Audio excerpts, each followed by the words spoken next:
News that France, along with many other countries around the world today, of course, is marking Armistice Day, or Remembrance Day, the end of World War I, and a public holiday here. You can see these live images coming into us as people prepare for those ceremonies being held in Paris over the next hour or so. This year, the ceremony here commemorating as well the centenary of the French Cornflower. In fact, an urn topped with a cornflower containing soil taken from 16 of the 139 First World War burial and memorial sites is to be symbolically placed on the tomb of the unknown soldier underneath the Arc de Triomphe in just over an hour's time. Well, we're going to cross then to our reporter Antonia Kerrigan, who's on the Champs-Élysées for us. Antonia, we were talking before we came on air. You were telling me that the focus today, not solely, in fact, on the end of World War I.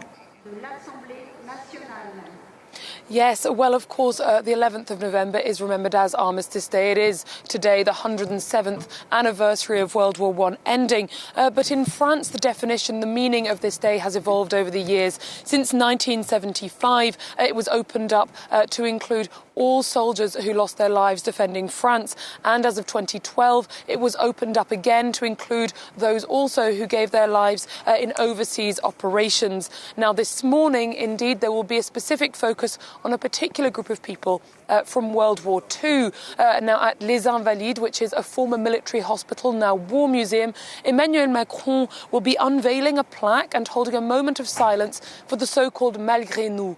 This in French means the in spite of ourselves or against our will. These were soldiers from the border regions of Alsace and Moselle who were forcibly conscripted into the German army during World War II. And of course, the memory of World War II has long stigmatized these individuals. And today, in this sense, this is going to be a day of reconciliation with this painful and uncomfortable part of French history. Antonia, you mentioned some of the different locations there as you were telling us, but tell us about the rest of the programme, because it's a day that we're very used to seeing unfurl here in France, but of course some of our international viewers may not know generally what tends to happen on Armistice Day.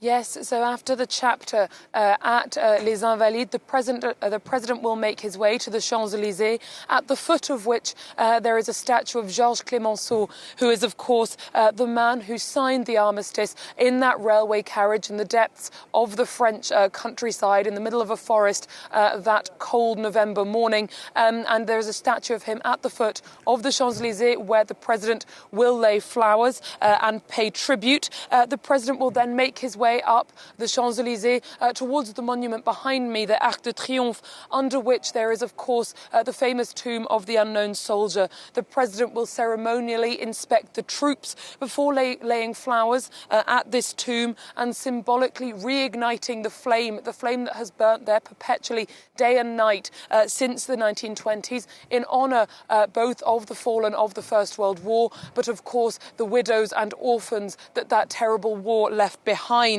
This will be followed by a moment of silence, then the Marseillaise, and the proceedings will end with a procession by the cavalry of the Republican Guard. Antonia, thanks very much. Antonia Kerrigan talking to us there from the Arc de Triomphe at the top of the Champs-Élysées.